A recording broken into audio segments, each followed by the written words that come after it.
So good to be with you. My name is Robert, and I have the joy of being the lead pastor here at Fellowship. And I want to encourage you to find a Bible either in the chair in front of you, a chair behind you, and open to Genesis chapter 45. We've been going through a journey in the book of Genesis, and I know it's been a couple weeks. We took last week, we were outside, and I was just thinking about how good God is in the timing. The Sunday before last week's outside gathering was a storm. Maybe you remember that.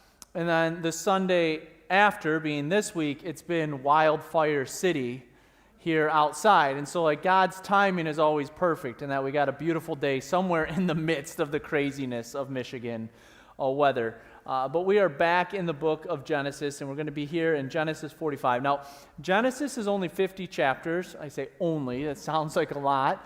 But we're here at the tail end of it. And so if you're looking for what page it is, it's going to be page 47, or 37, I'm sorry, is where we're going to be picking up. And if you don't have a Bible, this is our gift to you. Please take it. If you know someone who could use a Bible, give this Bible to them as a gift for them as well. And just to kind of bring us to speed where we've been at, we saw this journey, and sometimes we think Genesis and we're just stuck in creation or Noah's Ark or all of these elements, but we've been spending most of the journey through Abraham and then through a guy named Jacob. And Jacob's name is changed to Israel. And so he has 12 sons. These are the 12 tribes of Israel. Maybe that sounds familiar, that language.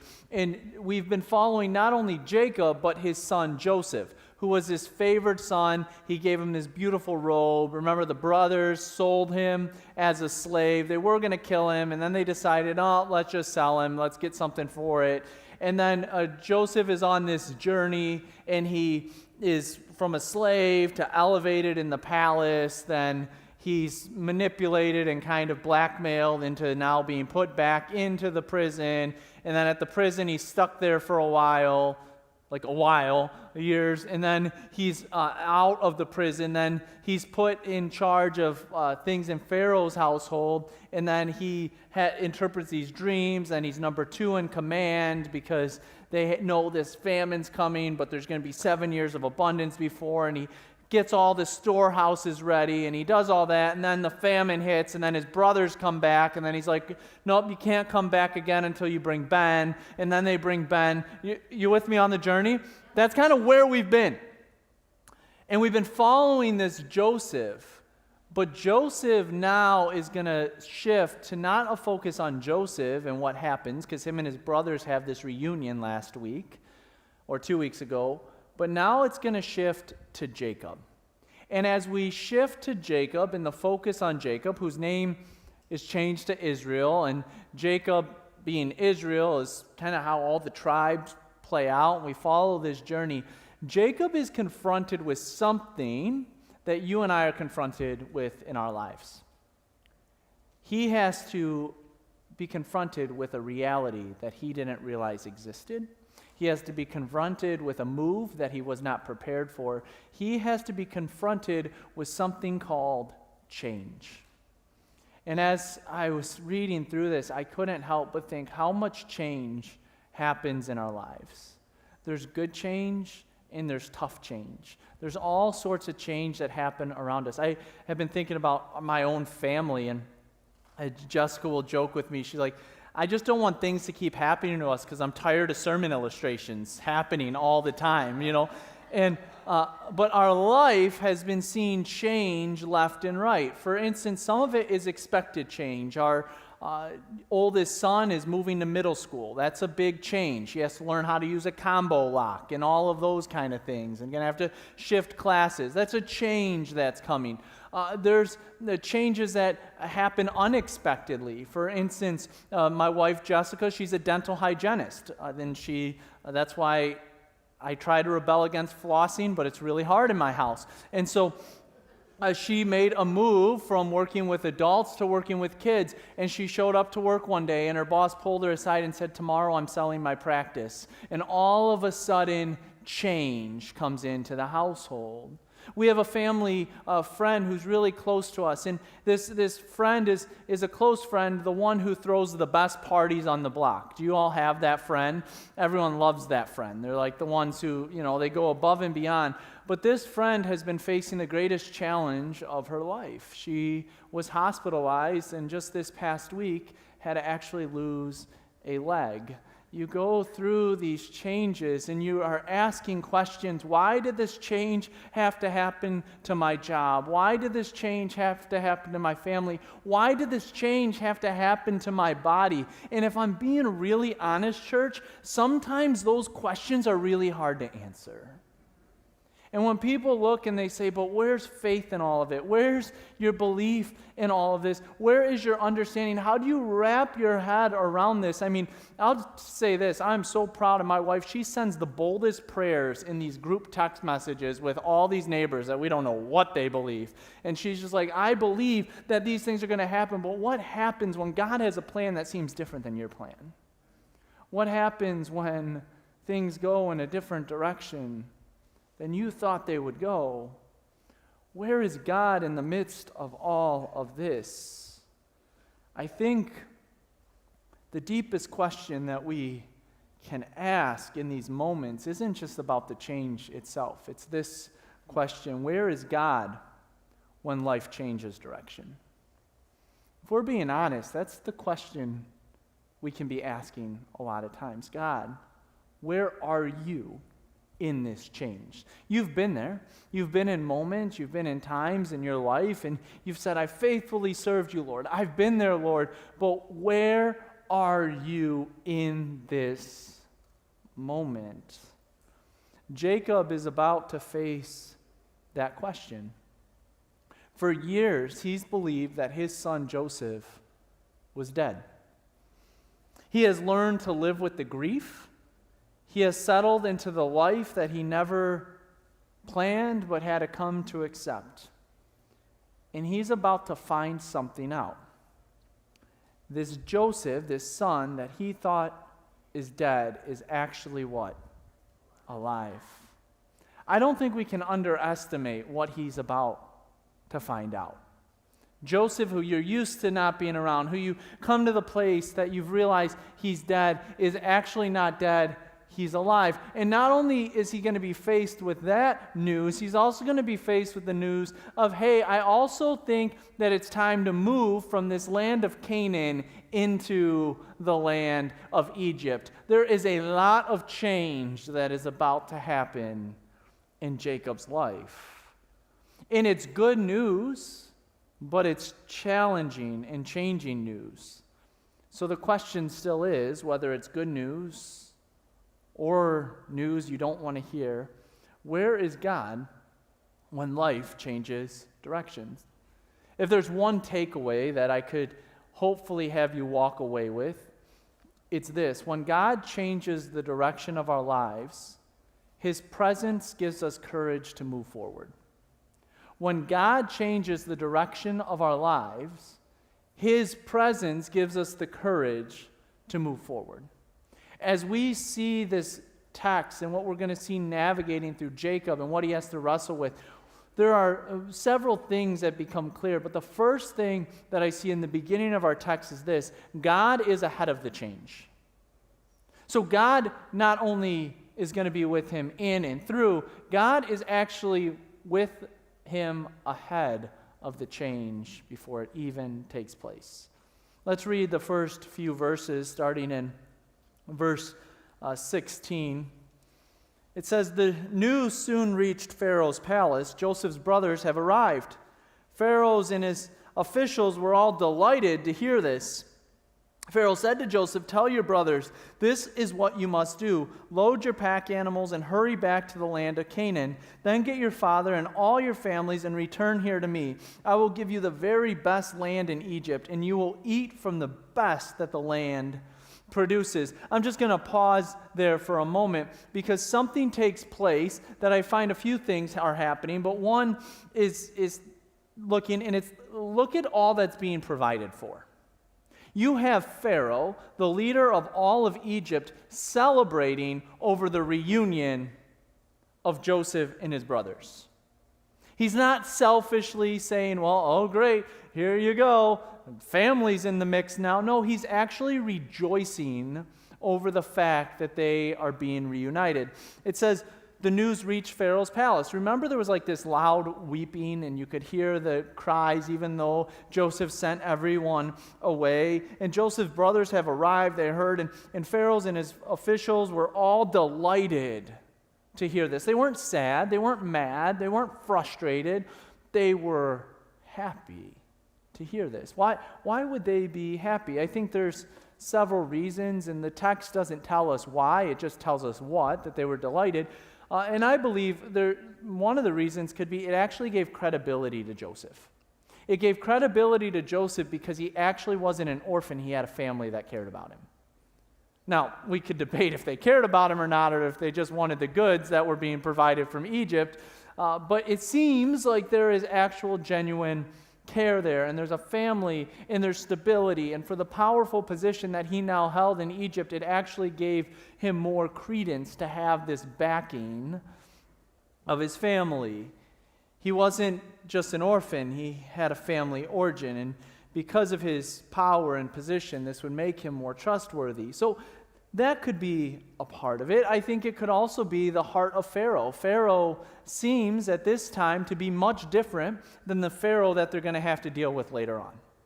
And this Pharaoh seems to actually delight in what is happening. He even seems open to the ways that the God that Joseph worships is moving in his midst. He's delighted about this. But then Pharaoh doesn't just delight, he actually responds and he gives Joseph's family the very best. Look at what it says in verse 18. Get your father and all of your families and return here to me. I will give you the worst land in Egypt. It doesn't say that, does it? It says the opposite. I will give you the very best land in Egypt, and you will eat from the best that the land produces. This is, to me, like the most earth-shattering thing in the world. I'm always cautious because these messages are recorded and online, so I don't want to say bad things. But the point is, I know some of you work for our government, and they don't really care about your personal life, do they? They don't. Like, you could have all the things falling apart around you, and it's like you got to show up, you got to work, and you got to be here. They don't want to really give you the very best, do they? Some of you work for bosses who are the same way. I mean, the church staff here, they say that all the time. No, I'm just kidding. But there are times where you have these people, they don't really want the very best for you. Pharaoh is saying, look, I want you to bring your family, and I want to give you the best. To me, that's absolutely amazing. That's not normal. Like, let's just be honest. That's not normal. But I think what it is going to also show is he says, I will give you the very best land of Egypt. But while Pharaoh thinks it's him who's given it out, ultimately we see it's God who's had this plan all along. The third thing is he even shows that they have more to offer in Egypt than they had before. Verse 20 says, don't worry about your personal belongings, for the best of all the land of Egypt is yours. It's not just some. It's not just bring some of what you have and we'll add to it. It's like you don't even need what you had before because of what you can get here in Egypt. Now, Pharaoh's not telling them they're forbidden from bringing things. I think that could be a misunderstanding. He's not saying that. But he is telling them to not be concerned with their belongings back home because there's more than enough there in Egypt. This is where it kind of starts to come home a little bit. When we are faced with change, do we really believe that God has already gone before the change? Because a lot of times, our change is very uncertain. But we've become so attached to what we've developed in our Canaan, the place that we've resided, the place that we know, the place that we're comfortable. We're so attached to what we have in our Canaan that we're afraid God won't provide in our Egypt. And so we hold on to things, we rebel against it when God has already gone before the change. The question is, did we actually trust that he went before it. While they're obviously in a state of shock, learning that they have their brother reunited, that he's alive, that he's in the position that he is, God's been doing all of this to provide the very best for his people and his family. And without being sent to Egypt, none of what they are experiencing would have ever been possible.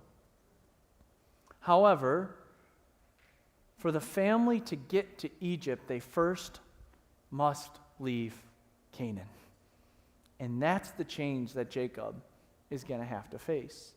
When I think of God going ahead, I always have this picture in my mind that God's going to be like a car GPS, where you just say, navigation, show me the way. But like you treat God that way. Like, God, I just want to like speak to you. I want you to put it in the system, and then I just want you to take the steering wheel and just drive me there. Like, I don't want anything to do with it. But what I have found in my faith journey is as much as I want God to just steer me through, like, let's call it the windshield, I find God more often in the rearview mirror than I ever did in the windshield. Because as I've gone through life, I look back in that mirror and I'm like, wow, it was there that you provided for me, God. Wow, it was there that you saw a change happening in my life that I didn't see. Wow, it was there, God, that you had made all these arrangements ahead of time before I even thought about it. You want to know how I have proof of that? I'll give you a story. I was 13 years old playing travel baseball, okay? And as I was playing baseball as a 13-year-old, I was not thinking about what I was doing later in life. Not at all, right? Like, I was just thinking about what was for dinner that day. Like, that was about all that was going to happen. But here's the funny story. The coach that I played travel baseball for as a 13-year-old actually attended a church called Fellowship Chapel. And it was over a decade later that individual family was meeting with my mom. They said, our church is looking for a pastor. And Jessica and I, newlyweds, new family, all these things happening, and we're trying to discern God's direction for our life. And all of a sudden, we're presented with an opportunity to apply to this church in Sterling Heights called Fellowship Chapel that one person that coached me in baseball attended way back when I was 13. God saw a change and a connection happen when I was 13 years old to get me to this place today that I would have never seen. How many times does God show up in our rearview mirror? And we're looking for him in the windshield. He's like, I've already prepared ahead of you. I've already made the arrangements. I've already made the plans. See, change is coming in the future, but God's already been at work ahead of the change. And so, we see that Joseph, being used by God especially for his brothers, makes sure that they're ready with what they need to present this change to their dad, Jacob. The first thing we see in verse 21 to 23 is he makes sure that they have the supplies they need. It says, so the sons of Jacob did as they were told. I don't want to brush over that. There's something in our faith about obedience, about actually taking a step of going. They didn't rebel. They actually did as they were told. Now, we could say, well, they were hungry and they didn't have food and they needed Egypt to provide for it. Sure, there's that element, but there's also the element of actually doing what you were told. And so they do that. And not only do they do what they were told, Joseph provided them with wagons, as Pharaoh had commanded, and he gave them supplies for the journey. And he gave each of them new clothes. But Benjamin he gave 5 changes of clothes and 300 pieces of silver. He also sent his father 10 male donkeys loaded with the finest products of Egypt, and 10 female donkeys loaded with the grain and bread and other supplies he would need on his journey. So he sent his brothers off. As they left, he called to them. And we'll get back to that in a second. What does he send them off with? Everything they need.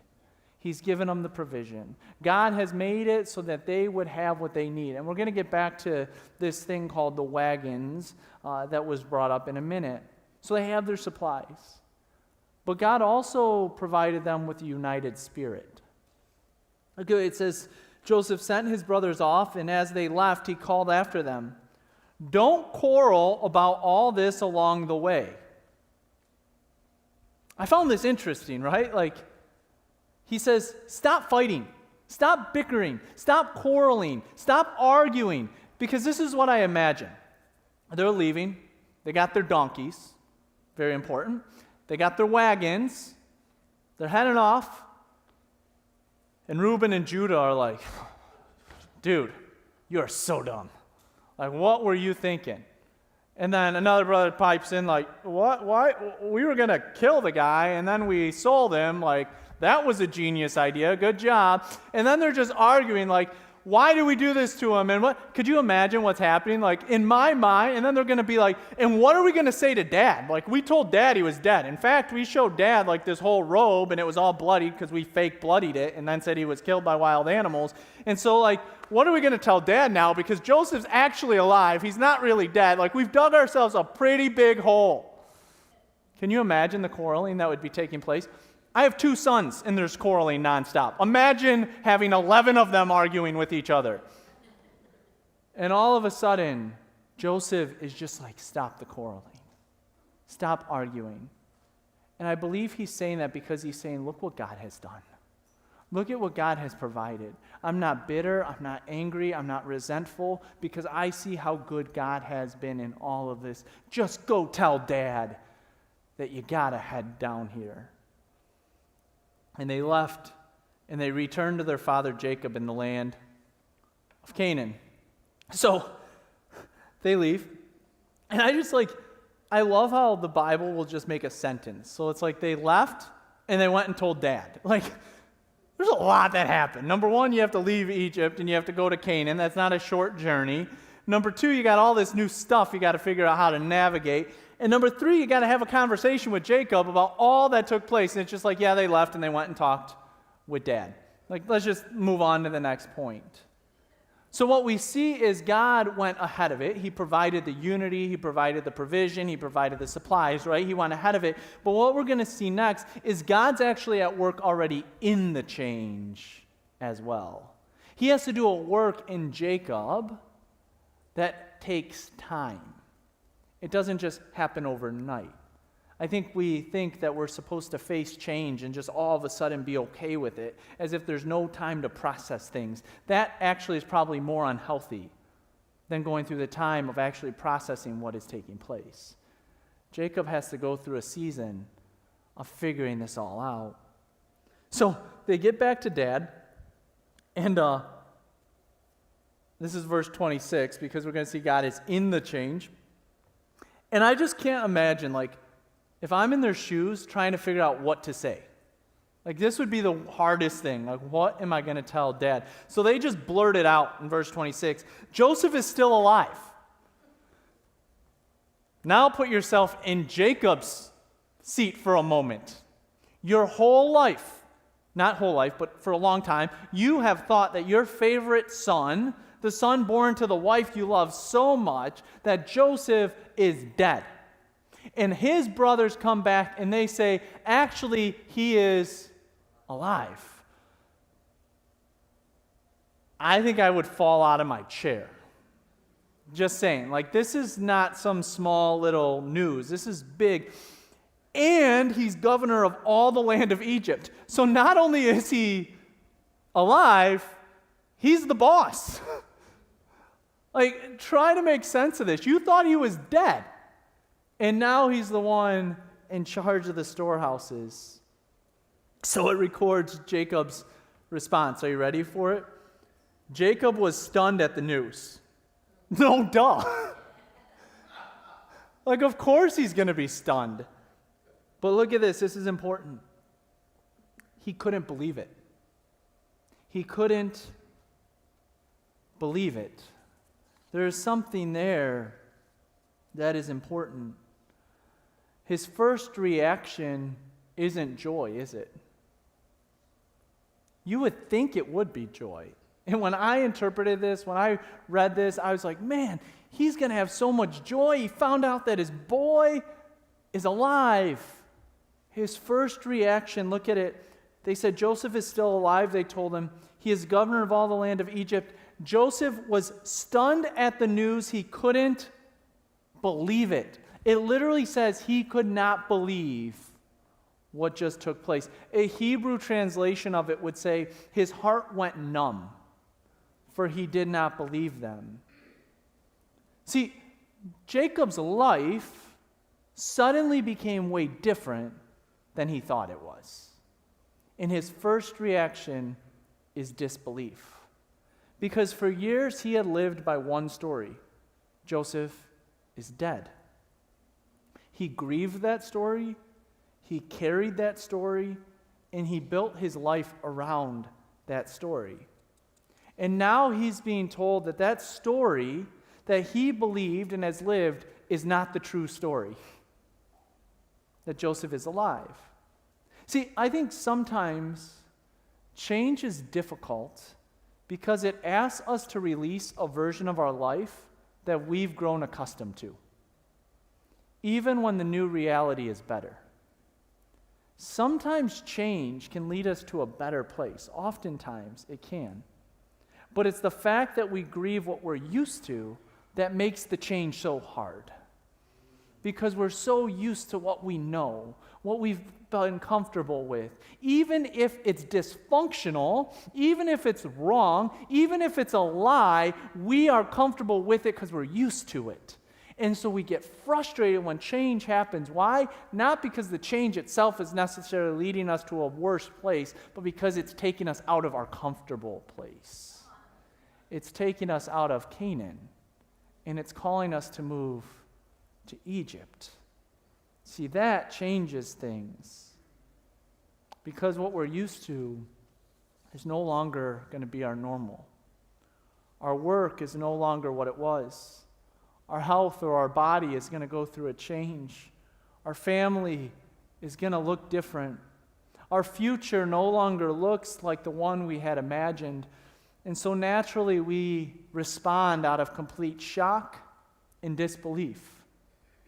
We have to respond to change this way, though, just like Jacob did. It's not asking us not to. It's asking us to take that time to process and to say, what actually is going on? He is not believing. So the text continues.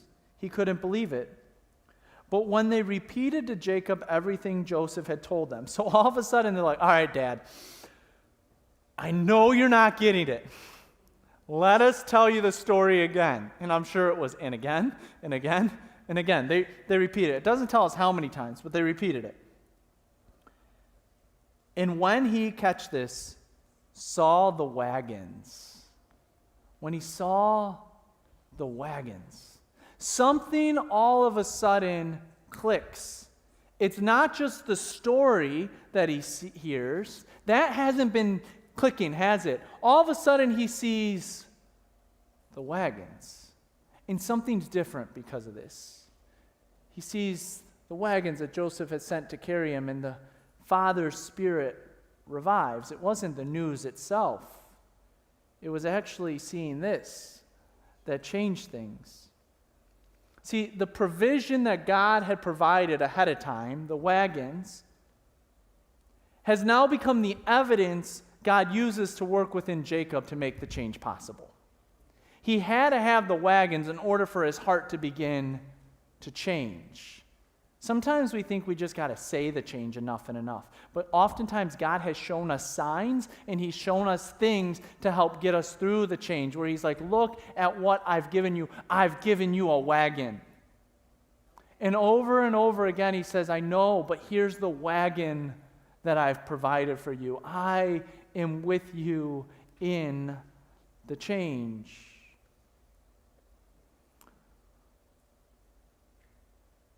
Jacob is in Canaan, not in Egypt. Jacob is in the land that God promised him to be in. God is in what we today call still the promised land. That's where Jacob is. And yet he sees the wagons. And the wagons are not to keep him in that location, are they? But they're to move him out of it. But before his location can change, his heart must change as well. He must move from disbelief to action See, whenever we experience a significant loss in our life, and loss can be in so many different ways, we may understand what happened in our minds, but our heart doesn't quite comprehend it yet. And it's when it's still just in our minds and not in our hearts that we're really not ready to process through it yet.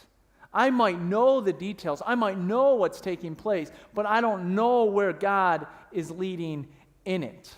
And it's when that move changes and our heart can grasp it, and it's not just something we know, but it's something that we understand, okay, God, you're in this. It's then that our response changes. And what happens in Jacob is he goes from disbelief to, wow, this is true. Look at what happens in verse 28. Then Jacob exclaimed, it must be true. My son Joseph is alive. I must go and see him before I die. All of a sudden, because he saw the wagons, because he saw God's provision, because he saw that there was something in this, he says, it must be true and I must go.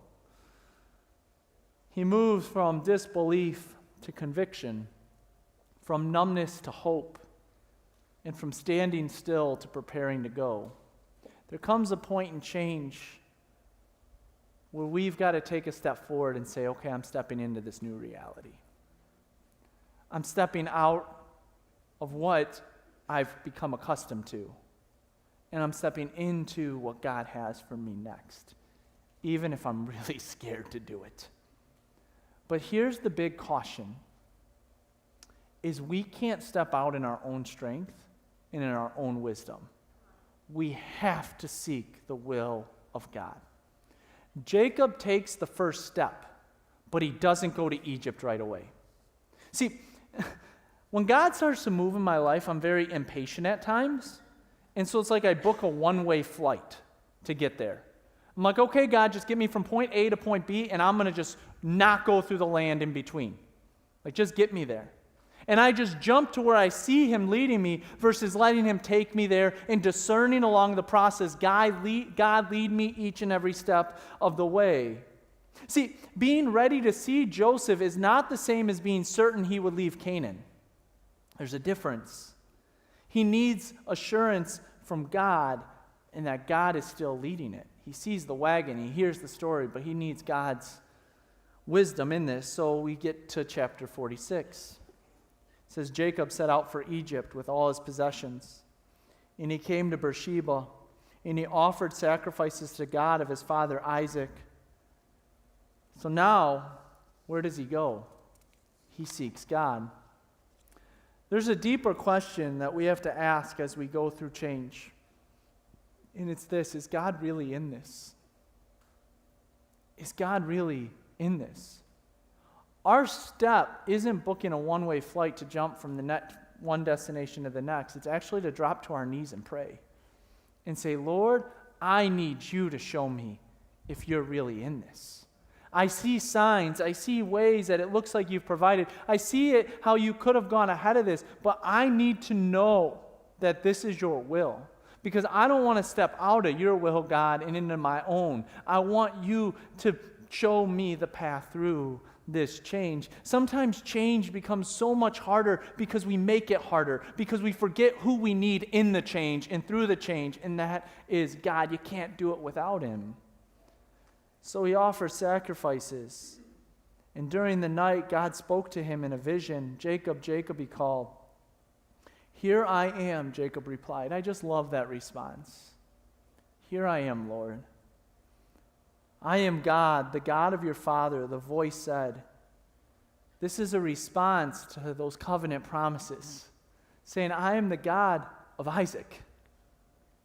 I am the God of Abraham. I am the God that you have known. I am him. He says, I'm the God of your father.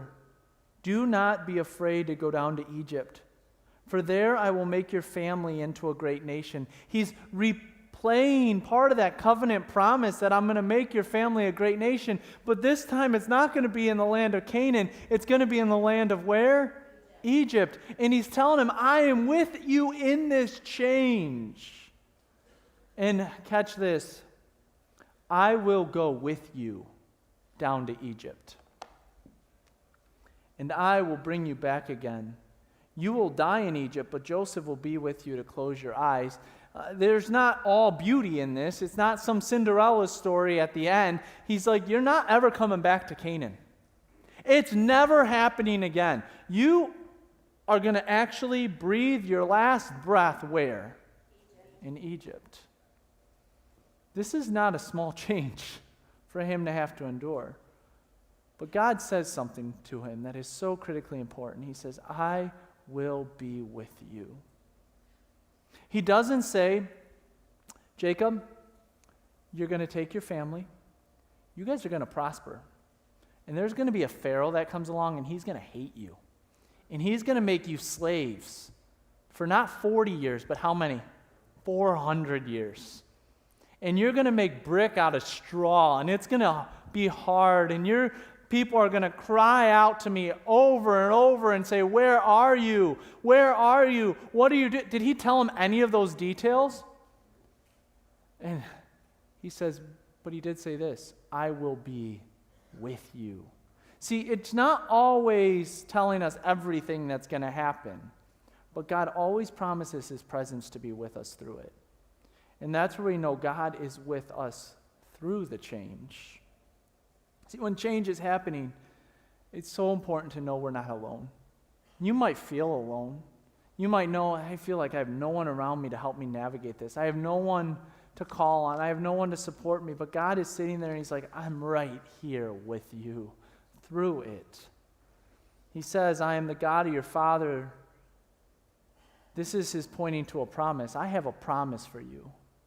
And we know that God keeps his promises. He doesn't forsake them. He never breaks them. He always keeps them.